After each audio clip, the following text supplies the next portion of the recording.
are on Sanibel Island.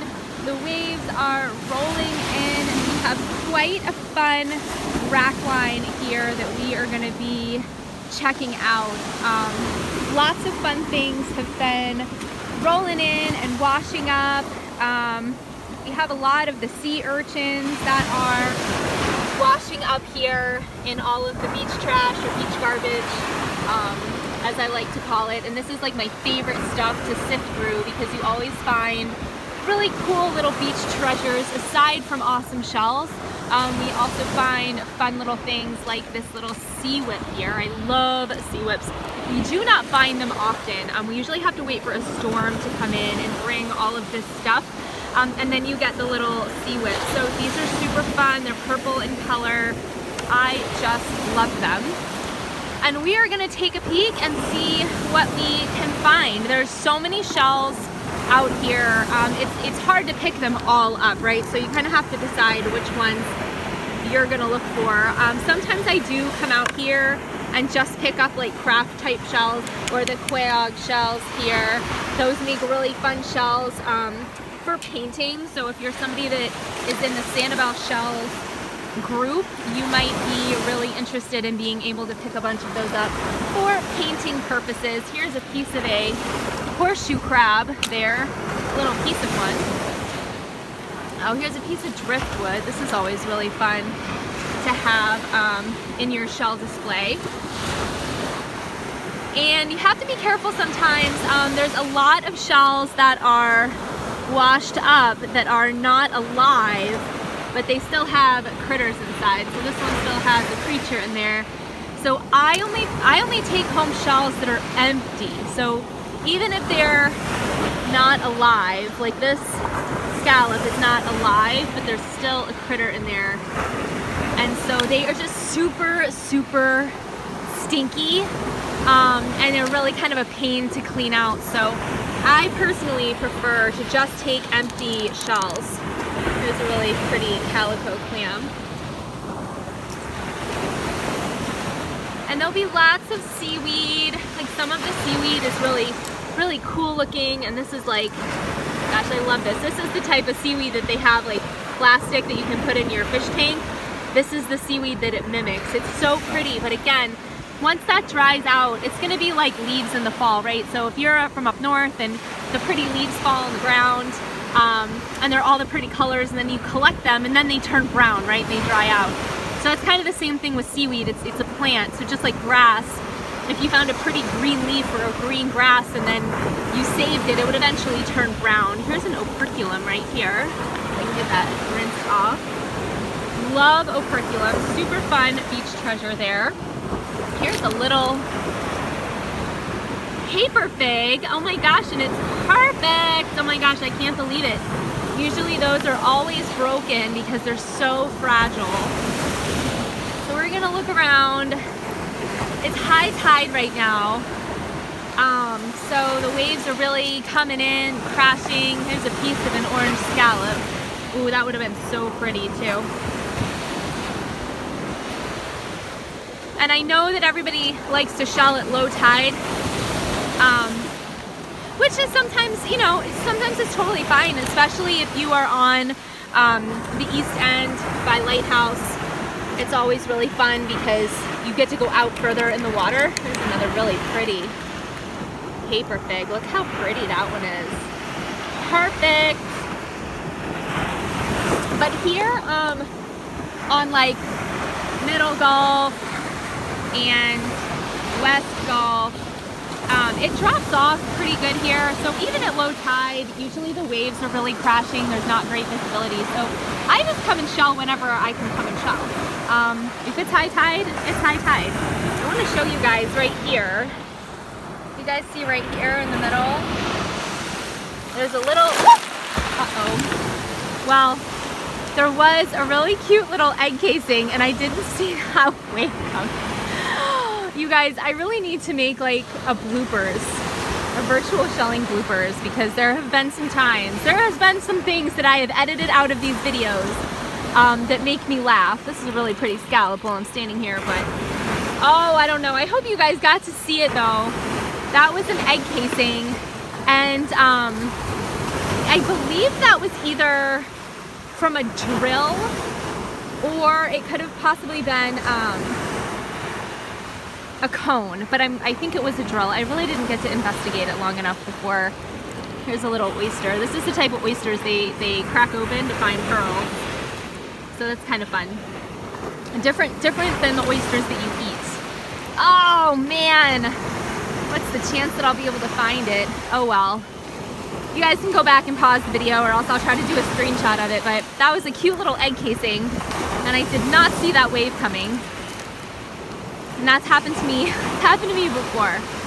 I only was a bigger wave, and I, you know, didn't land on my feet. I'll just put it that way.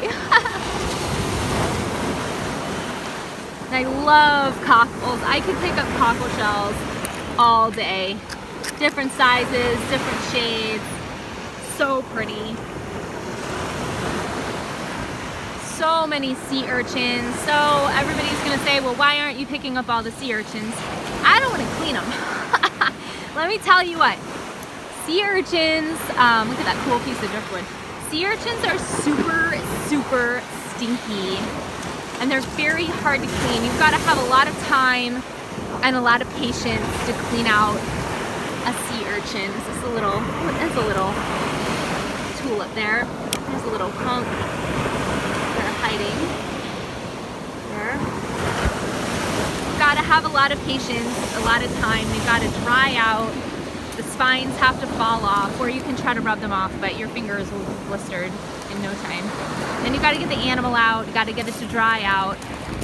There's a really pretty, look at this conch with this beautiful pattern on it. Look how pretty that is. Super nice. And then they're very fragile, so you have to be careful that they don't break. And I don't know, if there's an urchin and it's already cleaned out on the beach, sometimes I'll take it, but otherwise I don't. Is this a parallel here? Oh, it's broken, but that would have been really pretty. Sometimes you gotta dig around in these shells too. There'll be like little shells, little pieces of driftwood, and stuff that are covered up. So that's another reason why high tide is fun, because sometimes it'll come in and not only bring in new shells, but it'll kind of sift through all of this and kind of drag some of it out, and makes it kind of easier for you to see. I just have to watch the waves because a couple of them are coming up kind of high.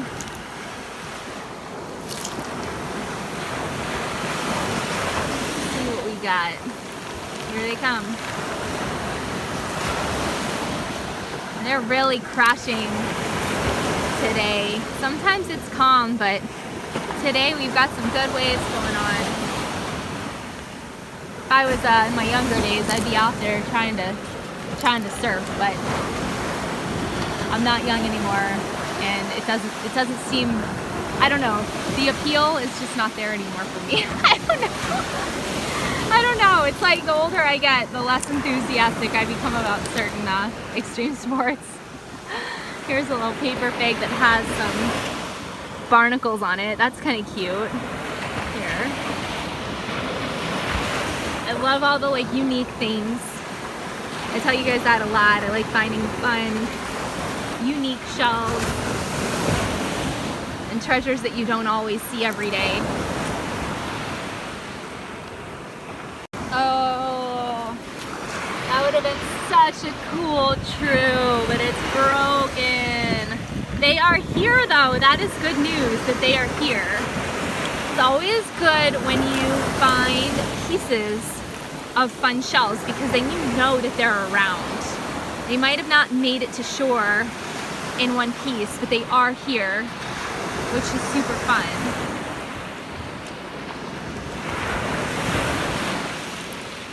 Get you guys down so you can see all this fun stuff. Here's a really cool looking apple murex. That is super nice. And then look at that turbo. That turbo is super pretty. Look at the color on that. That is unique. Super nice.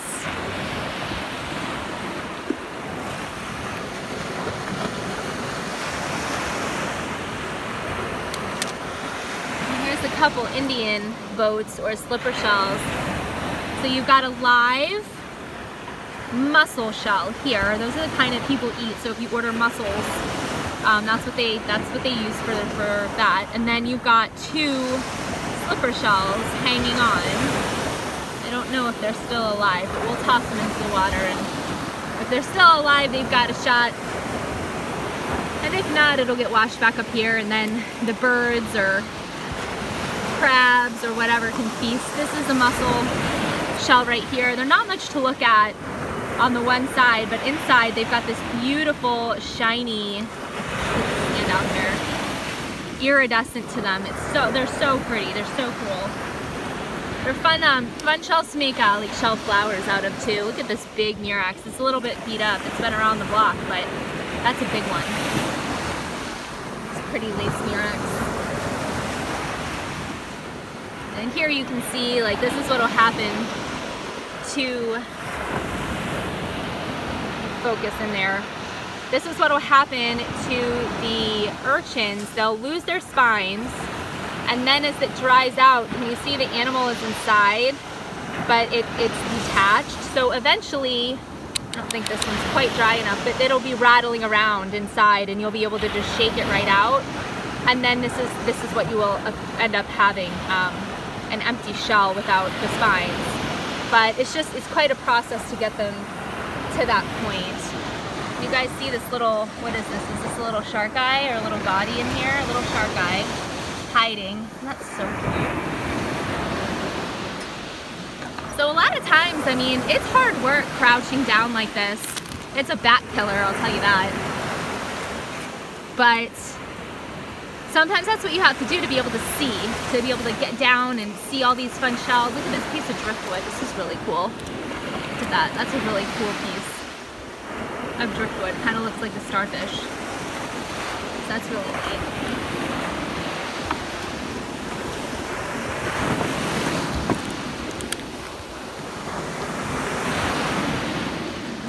Whelk right here, and a little bubble shell right here. Oops.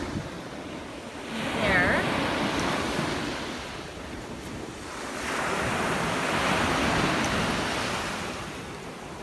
Oh, is it broken? I think it's broken. Yeah, but that would have been a really cool big true. Lots of big pieces of shells sometimes like this, so you know that they're out there.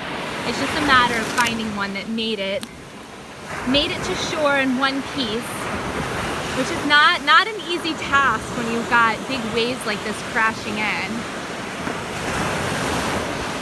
They go through quite the journey to get to shore and up into the rack lines. And here's another urchin that's lost the spines, but the animal is still in there. That's the little animal's mouth inside. But that's what your shell will look like. It'll have that nice pattern on it and be nice and purple. If you bleach them, so let's just say that you have an urchin and you want to clean it, maybe it's a little stinky. If you bleach them, they will bleach out, and they bleach out very, very quickly. So they'll be kind of white, light purple.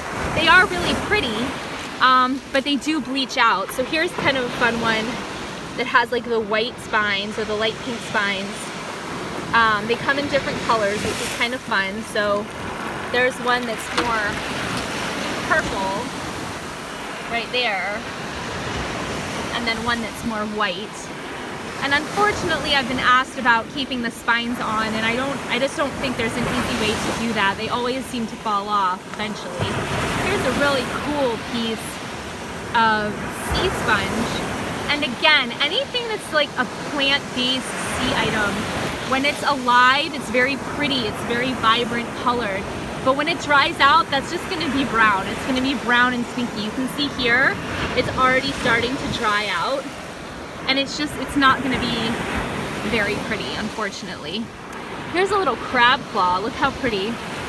Maybe from a blue crab. So that's a fun little beach treasure too. As long as they're empty and they're hollow, they're a fun little beach treasure to collect, put on top of your shell bowl as a display. That's always really kind of fun. Lots of scallops, but some of them are still connected with creature in there, so I'm not picking up any of those. Here's a little murex right here. Love those murex. So yes, I collect only empty shells, and that includes sea urchins too. I just don't like to clean them. Like I said, they're just such a pain to clean, and if you've ever cleaned them out, you'll know.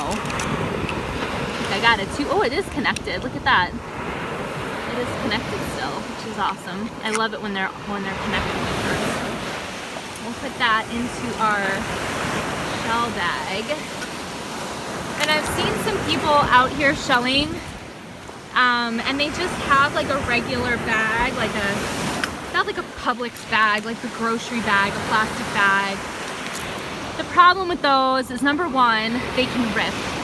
And if you have, you know, a piece of driftwood or a sharp whelk and it punctures a hole in your bag, you guys know how easily those bags tear, and then you've got a bag that's not going to contain your shells for the rest of your walk. That's the problem. I've seen people with laundry bags, right? Like they're mesh, but the problem with those is little shells will fall right through. And they also do tear really easily. So I've seen somebody who put a whelk, and the tip of the whelk went through one of the holes and just ripped it open. So their bag ripped. My bags that I use for shelling are a very, very heavy duty mesh that I use that is not going to disintegrate. So that's another thing too, is a lot of compositions of mesh will degrade over time, and this will not. This bag right here is from one of my original bags. It's probably going on 5 years old, and it's very, very tiny mesh, and plus I can rinse the shells out. So you can see like there's some sand in this one right here, and this little shark eye. I can just rinse my bag before leaving the beach.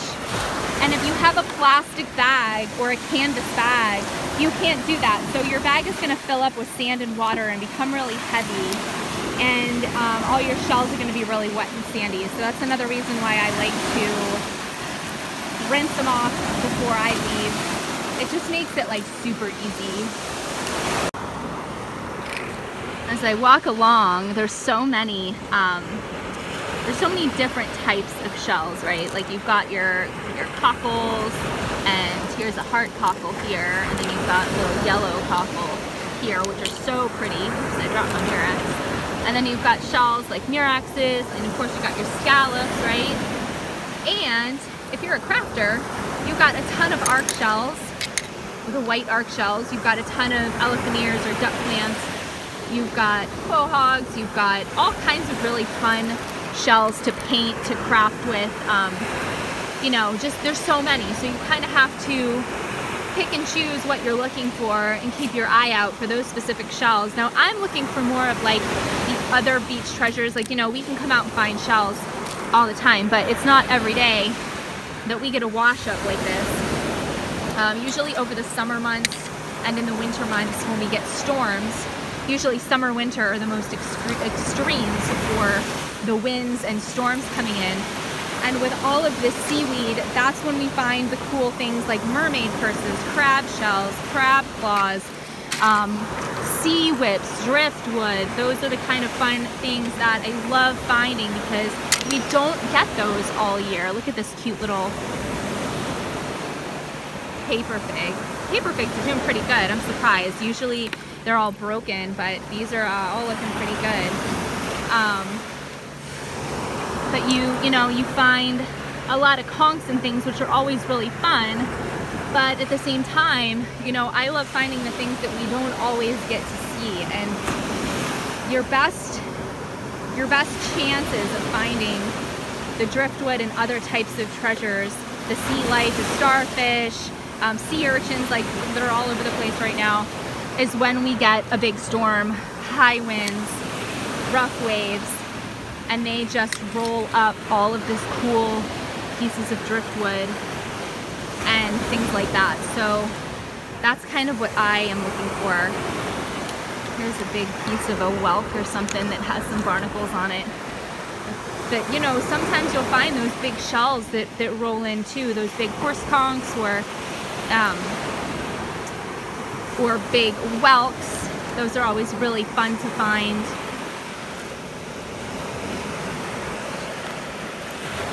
Oh, orange scallop there. Is it whole? No, it's broken. But you know, if you're a person that does shell mirrors, you know, you just put another shell right there on top of it. You can, that's the nice thing about shell mirrors, is you can layer shells one on top of another. So if you have something that has a hole in it, or you have something that's broken, it's like, never fear, you know, they're perfect for picture frames and mirrors and things like that. Here's a little sea tree. I just think that those are really fun to use. You can glue them on canvas, put them in a vase with some shells. You can spray paint them. I've seen people spray paint them blue, or a coral color, or a sponge color, or even gold or silver if you're doing like a Christmas type display.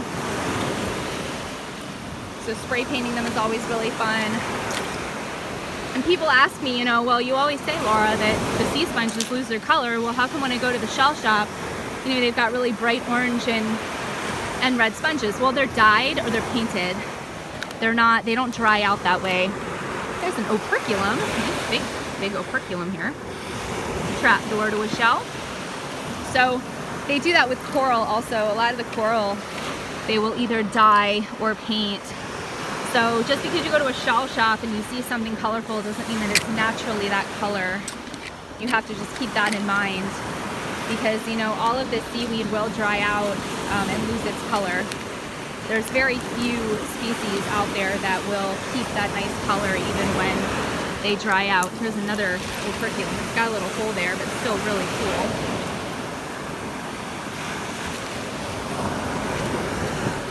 Another little mirax. Look at this jewelry box here. It's so big. Pink underneath. Ooh, is this an angel wing? Oh, it's broken. We're getting close with the angel wings on Sanibel, guys.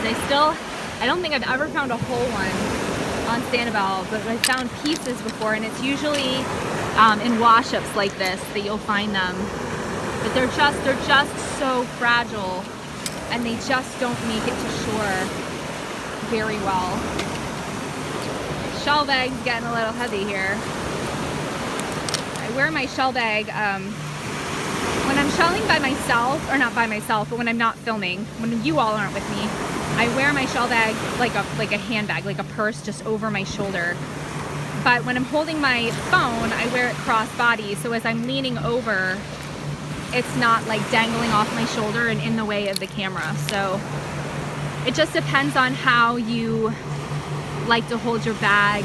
A lot of times I just hold it in my hand, almost like a purse with short handles, and I'll just hold it like a purse. I'll put it on the smallest adjustable setting and just carry it like a little handbag.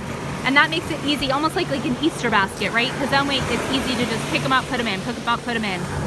So, but then if I'm walking back and it's heavy, I can throw it on my shoulder, and it makes it a little bit easier to carry. So that's a little tip for you guys who have shell bags. Okay, so it was kind of flat. So like right where that little sandpiper is, it's pretty flat right here. And then all of a sudden, you have this hill right here. So you can see the waves are trying to make it over the hill. I'll come over here so you guys can see. Oh, look at this little orange scallop if I can grab it before the waves come. But I'll try to put you guys down so you can see. Hopefully you can see like the slant right here. And then over this little hump, you've got all of this stuff that washed over the edge, and you've got these piles of shells that form, which are really fun. So this is a great place to dig around. If you've got a digger or a scooper, there's a lot of shells that get stuck up here in this, or rather down here, down this hill here. Down the hill, you can see here.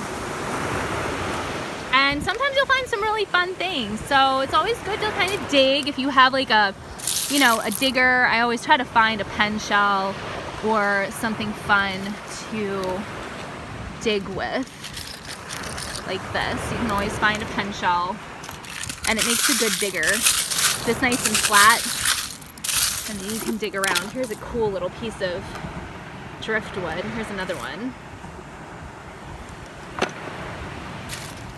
This is a good